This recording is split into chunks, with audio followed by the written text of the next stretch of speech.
Untuk memulai pelajaran kita pada pagi hari ini, marilah kita berdoa. Berdoa mulai.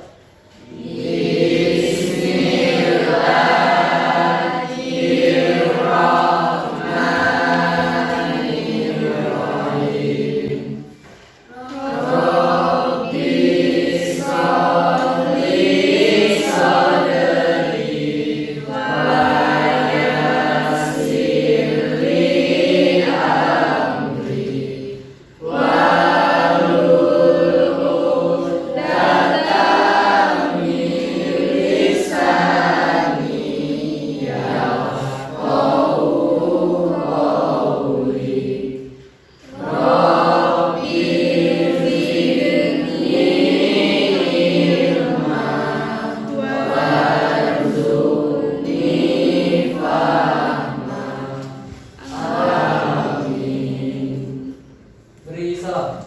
Assalamualaikum warahmatullahi wabarakatuh. Waalaikumsalam warahmatullahi wabarakatuh. Assalamualaikum warahmatullahi wabarakatuh. Waalaikumsalam warahmatullahi wabarakatuh. Apa kabar semuanya? Alhamdulillah sehat, luar biasa, Allahu Akbar. Alhamdulillah, satu nikmat yang tidak dapat kita pungkiri adalah nikmat kesehatan yang selalu dilimpahkan Allah Subhanahu wa taala kepada kita. Kita awali kegiatan hari ini dengan batas basmalah. Bismillahirrahmanirrahim. Ada yang tidak hadir hari ini ke kelas? Meninggal, alhamdulillah. Oke, good. Oke, tujuan pembelajaran pada materi ini adalah siswa dapat menguraikan pandangan pengarang dalam novel dengan benar. Itu tujuannya. Selanjutnya, menafsirkan itu dapat kita terjemahkan dengan kata lain apa? Mengartikan, apa lagi? Memaknai, apa lagi?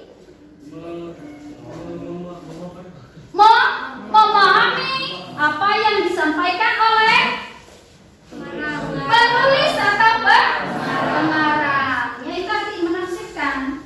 Jadi menafsirkan itu adalah kita memaknai, mengartikan atau menerjemahkan atau menggali informasi apa yang disampaikan oleh pengarang dalam cerita, ya, penulis atau pengarang dalam cerita. Oke ya. Kemudian bahwa yang akan kita bahas tentang pandangan pengarang ini akan kita kaitkan tentang nilai. Apa itu nilai? Suatu konsep yang bersifat abstrak. Suatu konsep yang bersifat abstrak. Apa itu abstrak? Tidak beraturan. Apa lagi? Tidak berwujud. Apa lagi? Tidak nyata. Itu yang dikatakan abstrak. Jadi abstrak itu, bahwa nilai itu adalah konsep. Konsep itu apa? Rancangan. Nah, rancangan tentang sesuatu yang abstrak. Abstrak itu artinya tidak nyata, tidak berwujud. Apakah abstrak itu tidak ada? Ada. Abstrak itu ada, hanya saja abstrak itu tidak kelihatan, ya, tidak kelihatan. Kita tidak bisa menyentuhnya, tidak bisa melihatnya, bagaimana bentuknya, apa warnanya, ya, itu yang dikatakan abstrak. Itu jadi kembali ke menafsirkan tadi, nilai itu kita kaitkan dengan amanat. Kembali pada pokok materi menafsirkan pandangan pengarang dalam novel. Artinya kita akan mencari simpulan. Apalagi mencari hasil akhir. Penegasan ulang. Ya, akan mencari amanat dalam cerita. Karya sastra itu dibangun oleh dua unsur. Unsur apa saja? Intrinsik dan ekstrinsik. Nah, nilai itu masuk pada unsur ekstrinsik. Ekstrinsik artinya unsur yang membangun karya sastra Dari luar. Iya, dari luar. Kalau dari dalam disebut intrinsik. Coba perhatikan. Unsur ekstrinsik di luar dari karya sastra yang berkaitan dengan nilai. Nilai apa saja yang ada dalam cerita? Nilai agama, nilai budaya, moral, Sosial dan pendidikan. Kita akan coba ke nilai agama. Agama adalah keyakinan atau kepercayaan. Tokoh cerita dari semua tindakan perilaku tokoh cerita akan menggambarkan keyakinannya. Seperti apa contohnya? Mengaji. Iya, mengaji. Jika dia melakukan perintah, maka tergambarlah nilai agama yang baik. Selanjutnya ada nilai budaya. Biasanya budaya itu kita istilahkan dengan sebutan apa? Istiadat. Ya. Jadi nilai budaya juga dapat kita sebut dengan adat istiadat. Apa itu adat istiadat? Kebiasaan. Nah, jadi bagaimana kalau nilai budaya? Kaitan perilaku manusia itu dengan kebiasaannya. Ya. Gambaran, tingkah laku, tutur kata, tokoh cerita dengan adat istiadat atau kebiasaan. Siapa yang mau kasih contoh misalnya yang menggambarkan nilai budaya ini? Melemah budaya. Oke. Budaya melemah. Misalnya diambil dari daerah Karangraja. Nah, melemah ini adalah tradisi, kebiasaan yang dilakukan ketika setelah panen padi. Jadi yang namanya budaya itu berkaitan dengan kebiasaan atau tradisi. Kita lanjutkan pada nilai moral. Nah, biasanya seringkali kita melihat tidak bermoral. Dikaitkan dengan apa? Sikap tingkah laku. Jadi tidak berkaitan dengan yang lain.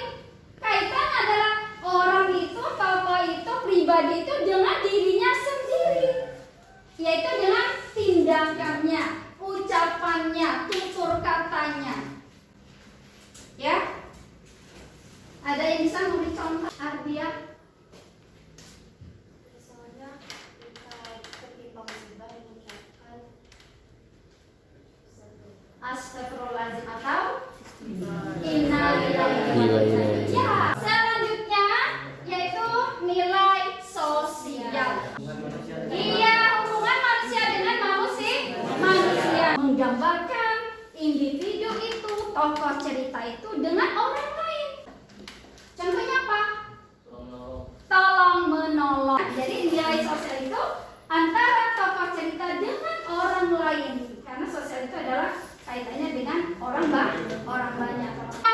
Terakhir adalah nilai pendidikan. Nilai pendidikan itu apa?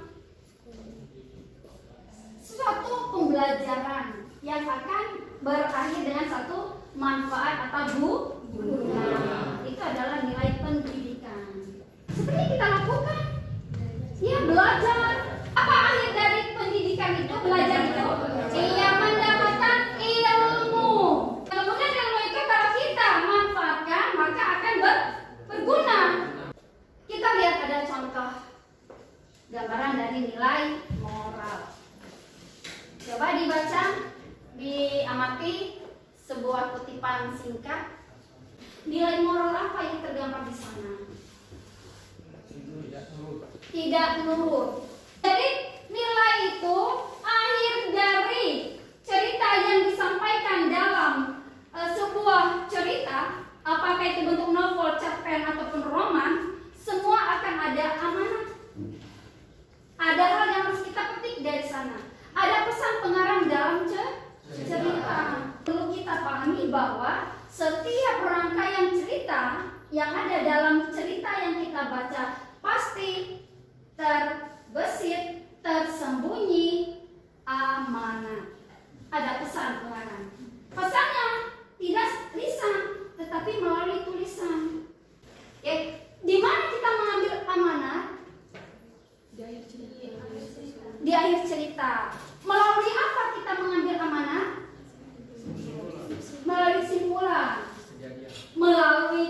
kejadian. Peristiwa apa yang dialami tokoh dalam cerita? Di situ kita mengambil amanatnya, pesan pengarangnya. Jadi kalau kita mau mengambil amanat atau pesan dalam cerita, lihat peristiwa apa yang dialami tokoh cerita. Itulah caranya mengambil amanat. Kita mengerjakan tugas secara berkelompok. Apakah ada yang ingin ditanyakan dengan materi yang sudah kita pelajari? Sudah? Jelas? Kalau semuanya sudah jelas, silakan bentuk kelompok 4 sampai 5 orang satu kelompok.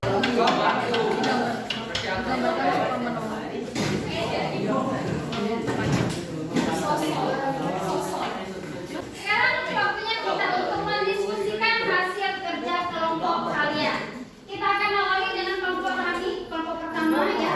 Silakan moderator, yang lain tolong dengarkan dulu ketika temannya menyampaikan hasil kerja kelompoknya. Silakan Rami, yang lain dengarkan. Assalamualaikum warahmatullahi wabarakatuh.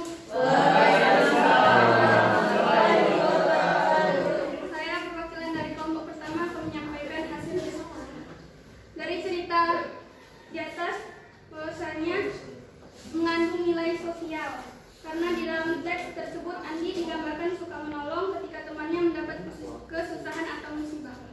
Oke, jadi menurut kelompok pertama ya, bahwa dalam cerita itu tergambar nilai sosial. Bagaimana dengan kelompok Sinta? Sama Bu. Sama. Di dalam tersebut mengandung nilai sosial karena memang benar bahwa sikap Andi kepada orang lain yang suka menolong. Oke, suka menolong sama ya. Nilai sosial. Kelompok Haikal. Nilai sosial. Nilai sosial. Kenapa? Andi suka menolong. Andi suka menolong. Kelompoknya Gipari. Moral. Nilai moral. Nilai moral. Mengapa nilai moral? Karena sikap Andi yang suka menolong temannya. Suka menolong temannya. Oke. Oke ya. Kita akan coba. Ada sedikit perbedaan. Kelompok Gipari mengatakan bahwa cerita tersebut tergambar nilai moral. Alasannya karena Andi suka menolong. Oke, silakan kelompok Haikal untuk memberikan tanggapan dulu dari pendapatnya kelompok Gipari. Salah. Salah. Salah. Salah. Yang benar kelompokmu. Karena nilai sosial itu hubungan antara manusia dan manusia. Hubungan antara manusia dengan manusia. Jadi makanya kami simpulkan bahwa nilai yang tergambar dalam cerita adalah nilai sosial. Oke, bagaimana kalau kelompoknya Sinta? Bukan Bu. Soalnya sikap Andi itu kan hubungan antara Andi dan orang lain. Jadi bukan nilai sosial. Nilai sosial. Oke, kelompoknya Hani. Coba Hani. Salah. Jadi termasuk nilai apa tadi? Nilai sosial. Mengapa? Oh, ada hubungan manusia dengan manusia. Andi yang suka menolong atau membantu. Jadi nilai yang tergambar dalam kutipan cerita tersebut adalah nilai sosial. Setelah tadi kita berdiskusi, kita cukupkan pertemuan kita hari ini. Tetap ingat, untuk pertemuan berikutnya kalian tetap harus mempersiapkan diri, mempelajari kembali tentang materi yang akan kita pelajari minggu depan, yaitu tentang unsur intrinsik. Ya, unsur intrinsik. Kita nanti akan menganalisis unsur intrinsik. Dan ingat, kelompok Gipari, jangan lupa tugas hari ini ya kamu kerjakan. Pertemuan berikutnya akan kita periksa bersama-sama kembali. Oke? Sampai sini ada yang mau ditanyakan sebelum kita tutup? Tidak ada. Kita akhiri dengan sama-sama mengucapkan lafaz hamdalah.